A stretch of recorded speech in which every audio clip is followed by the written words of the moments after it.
Okay, let's go.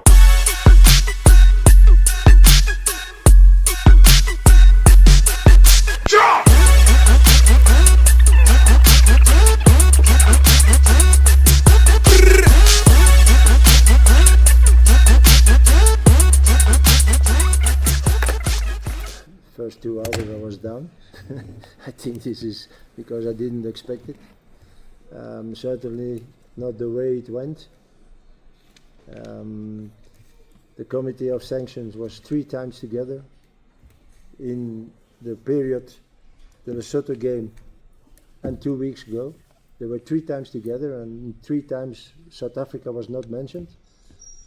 And one day after the last meeting, we got a letter from FIFA that the case was reopened. Very strange. What happened then in the previous sanctioned meetings of FIFA? So that means that there has been a lot of lobbying behind the scenes. That is for sure. This for sure. How can you have 3 meetings of the Committee of Sanctions and never talk about South Africa, and then suddenly there is a letter of FIFA coming? So okay, it happens, and 1 week later we knew that the 3 points were deducted. It's not happy to have such a message. That's for sure. But the other way, we know that we did something that is not allowed, and we are punished now for that. So what can you say about it? But again, and this is something amazing and surprising for me, that people are starting doubting now that we can't qualify anymore. So for them, it's sure that Benin will win 2 times. Yeah, so this is ridiculous. So they play in Nigeria and they play in Rwanda. Okay, if they win 2 times, congratulations to Benin, for sure. But I don't think it will happen. Certainly not the last game, Nigeria-Benin. So if we win 2 times, there is a big chance we will be qualified. There is a big chance. So the only thing we have to do now is focus on the games and not on all the other rubbish. That's not important anymore now. The punishment is there. We know the situation. We have to go for it for 2 victories. No, I'm not afraid that will infect the mentality in the group. I know those guys and I know what they want. They all want to go to America. So they will do everything in the next 2 games to win those games. It will not affect us, and it doesn't affect me either, except those first 2 hours when you receive the message. But now it becomes a motivation for me, and I will try to put it over to the players, that we have an extra motivation to show all those guys who are waiting now that we shouldn't go to America, that the 14th of October we go to America. So that is an extra motivation for me, and I will try to transform that to the group. Even I'm sure that I don't have to, because I know this group, they will be ready for the 2 games. Yeah, what has to be done? Making lists and note every game who received a yellow card. That's all. That's all. It's simple, but okay. Again, nobody did it. Even I didn't do it. And if the player himself didn't even remember that he had a yellow card in November 23, I think you have to understand that can happen. Okay, you can't accept it, and it's normal. It is a big mistake. But yeah, if you get a yellow card in 23 and you're suspended for that 2 years later, because you have in the meanwhile a second yellow card, you can imagine that it's not easy, or that mistakes can happen. But again, it's a big mistake from all of us. And that was not the fact when I came here 4 years ago. They were all players of 26, 27 and older. You never found somewhere a player of 21, 22 years old. When you talked about it, they said, yeah, but they don't have experience. Yeah, how can a young player have experience when he don't play?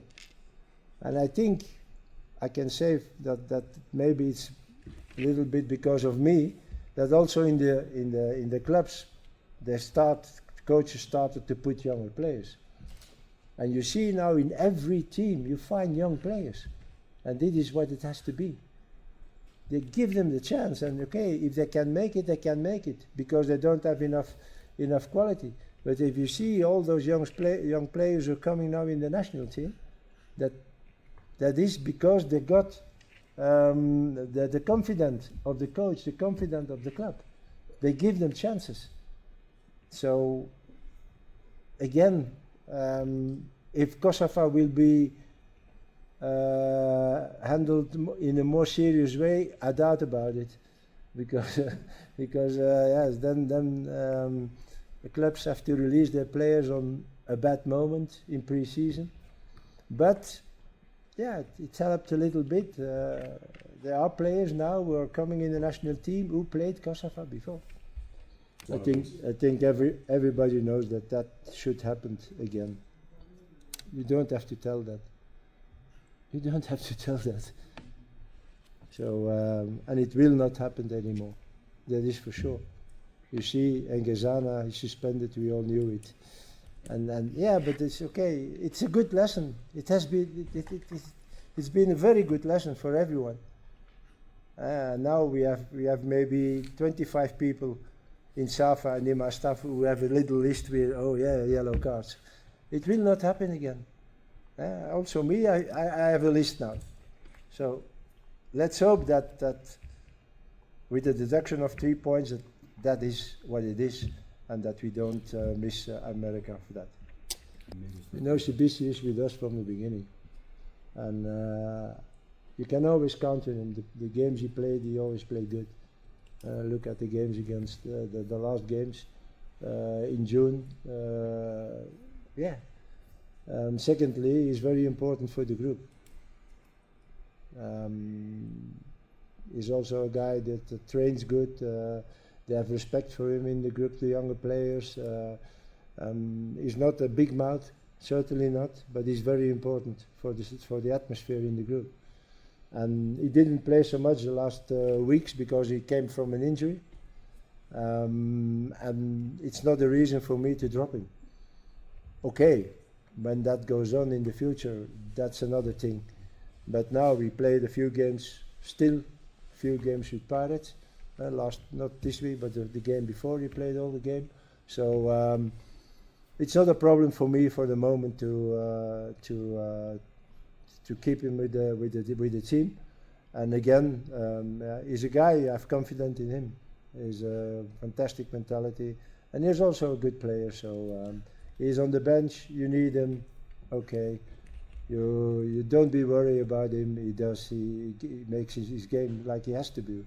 So it was not, and he is experienced.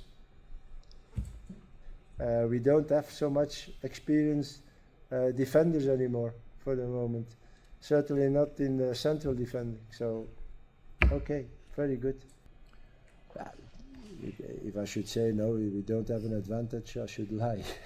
You play an out game at home. So this is an advantage, but it happened already before with other teams also.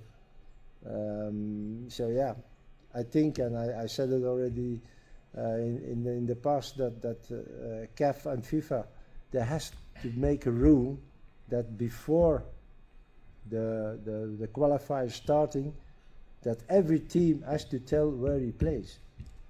When you see that now Zimbabwe wanted to play in Botswana, why Zimbabwe suddenly want to play in Botswana?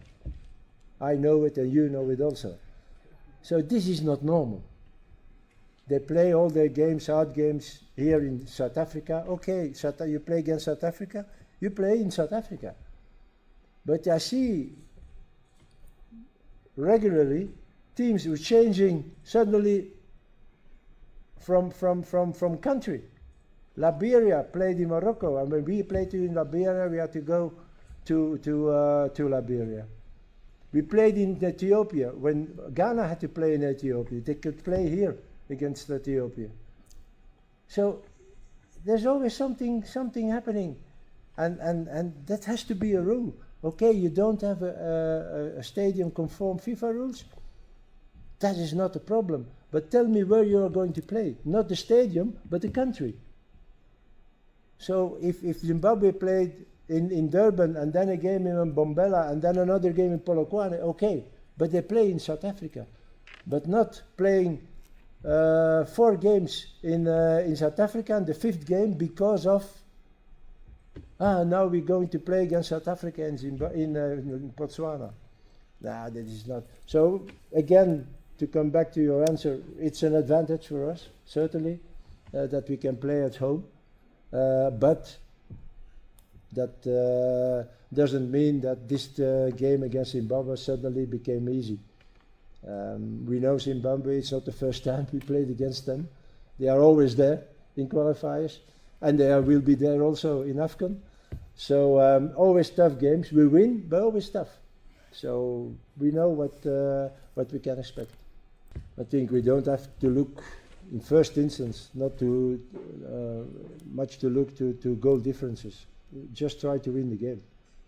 And if you win the game, probably the goal differences will also change, and for us and for our opponents. So let's focus on winning the game. And okay, if we can score 1 goal and win it, we do it with 1. If we score 3 goals and win it, we try to do it with 3.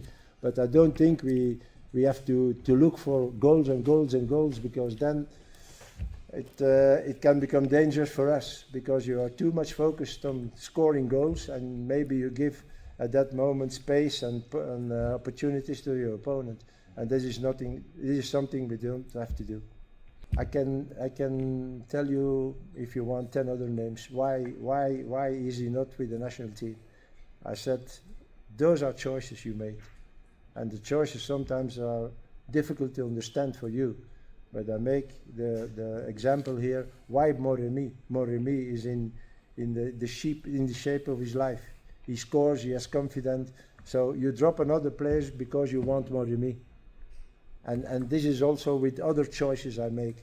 So I can't answer your question, why this, why not that, why not this. Those are choices I made. I start with 45 players and I have to come to 23. So I have to make many choices. And there will be certainly players who will not be there and you think you have to be there, or you have to do more than that. I don't make my choices like that.